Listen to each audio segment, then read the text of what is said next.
안녕하세요. 대한민국 최고의 토론토 랩터스 전문 채널 랩터스톡입니다. 랩터스톡이 드디어 200회를 맞이했습니다. 다 구독자 여러분들의 많은 관심과 성원 덕에 여기까지 올 수 있었습니다. 감사합니다. 이번 시간에는 200화 특집으로 올스타 브레이크 이후 있었던 랩터스에 대한 이야기와 뉴스들에 대한 정리로 구성을 해보았습니다. 현재 토론토 랩터스는 20승 42패로 동부 13위에 위치하고 있습니다. 올스타 브레이크 후 별다른 반전을 마련하지 못하면서 3승 4패로 그럭저럭인 성적을 내고 있습니다.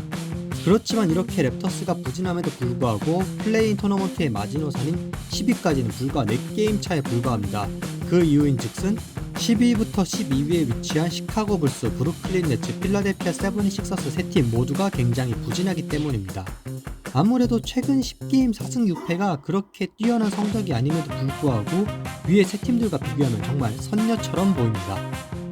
다시 보니 선녀였다라는 말이 떠오르는 현재 랩터스의 상황입니다. 어쨌거나 그쪽도 그쪽인데 지금 탱킹 레이스 역시도 굉장히 중요한 상황입니다. 현재 탱킹 레이스에서 5위에 위치한 토론토 랩터스인데 브루클린 네츠와 필라델피아 식서스의 추격이 굉장히 매섭고 이 두 팀의 추격에 결국 당한다 하더라도 7위는 사수할 수 있을 것 같습니다. 다시 플레이 토너먼트로 이야기를 이어가자면 4게임 차라는 수치 자체는 그렇게 큰 차이가 아니나 20경기밖에 남지 않았기 때문에 굉장히 따라잡기 어려울 것으로 보이고요. 변수가 있다면 랩터스의 잔여 스케줄의 난이도가 굉장히 쉽다는 것, 그것이 변수가 될 것 같습니다. 다행히 지난 맞대결에서 시카고 불스의 연장 끝에 패배하면서 랩터스는 플레이 토너먼트를 가지 않겠다라고 반쯤 선언한 상황입니다.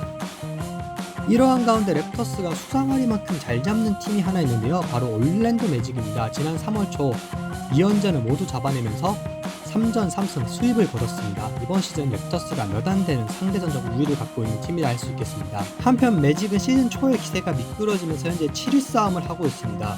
마이애미 히트, 올랜도 매직 그리고 애틀랜타 헉스 이 세 팀이 7, 8, 9위 싸움을 하고 있기 때문에 미끄러진다면 9위로서 플레이인 토너먼트에서 불리한 위치에 놓이게 됩니다. 고춧가루를 뿌려서 미안하긴 한데 저희도 프로팀이니까 이기는 게 가장 중요한 거니까 어쩔 수 없습니다. 그렇다면 남은 시즌의 과제는 무엇일까? 일단 가장 중요한 것은 랩터스의 선수로서 어떻게 브랜든 잉그램을 팀에 녹여내느냐 하는 것일 것 같습니다. 현재 왼쪽 발목 부상인 상태로 경기에 출전하지 않고 있는 브랜든 잉그램인데 잔여 시즌을 통째로 쉬는 것도 생각 중이라고 합니다.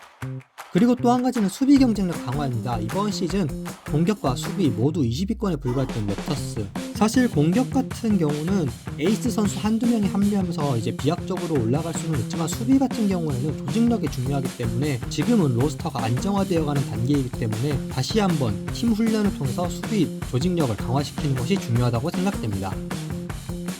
네, 어찌되었건 남은 경기들 잘 마무리해서 다음 시즌을 내다보는, 다음 시즌의 희망을 찾아보는 그런 모습으로 갔으면 합니다. 첫 번째로 나눌 이야기는 브랜든 잉그램 이야기입니다. 현재 발목 부상으로 랩터스에 트레이드되어 온 이후로 한 경기도 뛰지 않고 있는 브랜든 잉그램입니다. 그렇지만 팀은 초조해하지 않고 여유를 갖고 잉그램의 부상 상태를 확인하고 있다고 하는데요. 한편으로서는 잉그램 없이 이번 시즌을 마무리하며 드래프트 픽 순위를 높이는 것도 고려 중이라고 합니다. 그리고 또 하나의 가능성이 제기되었는데 오프 시즌 RJ 베럿 트레이드를 위한 쇼케이스를 위해 잉그램을 뛰지 않게 하고 있다는 이야기도 나오고 있습니다. 실제로 RJ 베럿은 랩터스에게 트레이드 블록에 올랐다는 루머도 있습니다. 그러니까 잉그램이 없을 경우 RJ가 더 많이 공을 갖고 활약할 수 있으니까 최대한 활약을 통해서 가치를 끌어올릴 수 있게 하는 것이죠. 그리고 이제야 밝혀진 이야기이지만 브랜든 잉그램 트레이드 때 RJ 베럿을 포함시키려고 했던 랩터스였다고 합니다. 그러나 뉴올리언스 펠리커스 측이 만기 계약자를 원하면서 무산되었다고 합니다. 사실 잉그램을 랩터스에 데려오면서 반지와 잉그램을 주축으로 로스터를 꾸려갈 것은 분명해졌고, 그렇다면 볼을 소유를 같이 해야 되는 RJ 베럿이 트레이드 되는 것은 어떻게 보면 당연한 수순이라고 할 수 있겠습니다. 저 역시 RJ 베럿이 좋은 선수인 것은 인정하고 있지만 말을 했다시피 공은 하나이기 때문에 반즈, 잉그램 그리고 RJ가 어떻게 롤을 분배하는가, 이것이 좀 골치가 아파질 것 같습니다. 그리고 이렇게 인그램이 온 이상 핏으로만 따진다면 베럿보다는 오차이 약바지가 더 랩터스에 나은 선수일 수 있습니다. 이번 시즌 준수한 3&D로 급성장한 오차이 약바지, 볼 소유가 적고 속공 마무리도 해줄 수 있는 선수이기 때문에 반즈 인그램과 함께 뛰어도 좋은 조합입니다. 하지만 어쨌거나 마음으로서는 안타까움을 금할 수는 없겠습니다. 홈타운 보이로서 많은 팬들의 사랑을 받았고 이번 시즌 잠재력을 깨고 성장하는 모습을 보여줬기 때문에 또 아쉽습니다. 하지만 역시나 팀의 셀러리와 조합을 생각한다면 RJ 베럿이 랩터스에 잔류하는 것은 좀 어려워 보입니다. RJ를 벤치로 내리는 것도 가능성이라고 할 수 있겠지만 그 부분도 이제 그레이드 빅이 있고 어쨌거나 떠나지 않으면 서로 좀 애매한 상황이 될 것 같다는 느낌입니다. 그렇다면 RJ 베럿이 트레이드된다면 어떻게 트레이드 되어야 하는가? 물론 RJ 베럿은 1라운드 픽의 가치가 있고 또 랩터스도 1라운드 픽은 당연히 받아야 되지만 문제는 샐러리 캡입니다. 새롭게 바뀐 샐러리 캡 규정에 의해서 오버캡 팀들의 선수 영입이 어려워졌고 그렇기 때문에 수요가 굉장히 줄어들었습니다. 의도치는 않았지만 바이어가 갑이된 위치이기 때문에 좀 주의해야 될 것 같습니다. 또 한 가지는 RJ 베럿과 랩터스 서로 급할 것이 없습니다. 일단 RJ 같은 경우는 만 24세이고 2년 55밀리언의 계약은 지금의 NBA에서는 굉장히 부단 신화적인 계약입니다. 그렇기 때문에 다음 시즌 중 트레이드를 알아봐도 괜찮고 다음 시즌도 랩터스와 함께하면서 핏을 맞춰본 다음 다다음 시즌 만기 계약인 점을 이용해서 트레이드하는 것도 가능하겠죠.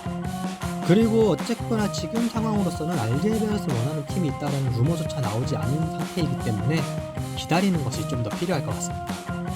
기타 뉴스입니다.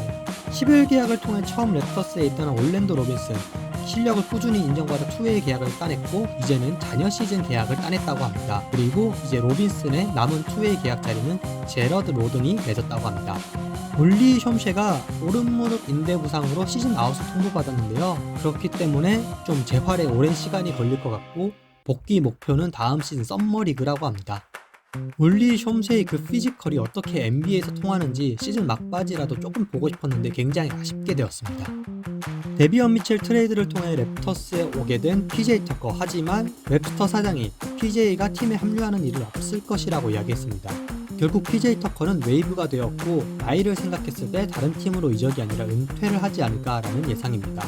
그리고 굉장히 뜬금없지만 엔비드의 차기 행선지를 두고 랩터스가 배당 1위에 올랐습니다. 이런 뜬금없는 소식에 랩터스 팬들은 뭔 소리냐? 라는 반응입니다. 네, PJ 터커 나이도 40인데다 공격형 선수가 아닌 수비형 선수이기 때문에 다른 나라 리그를 가는 것도 어려울 것 같고 이렇게 은퇴를 할 것 같습니다. 그동안 수고 많았습니다. 이렇게 엔비드의 차기 행선지와 관련된 배당이 뜬 가운데 랩터스 팬 한 분은 이런 트윗을 남겼습니다. 네, 저분처럼 100년 동안 먹을 자신은 없는데 저도 말도 안 되는 소리라고 생각하고 있습니다. 마지막 뉴스입니다. 그레이드 딕이 무릎 과신전으로 최소 2주 결장이 예상된다고 합니다.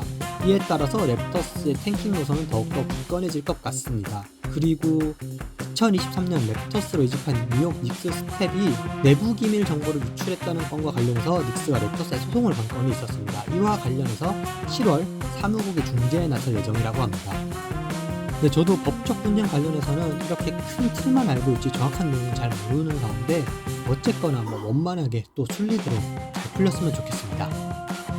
이번 시간 제가 준비한 자료 여기까지입니다. 좋아요, 구독, 댓글 모두 감사드리고 있고요. 다음 시간엔 더 재미난 자료 여러분들 찾아뵐 수 있도록 노력하겠습니다. 감사합니다.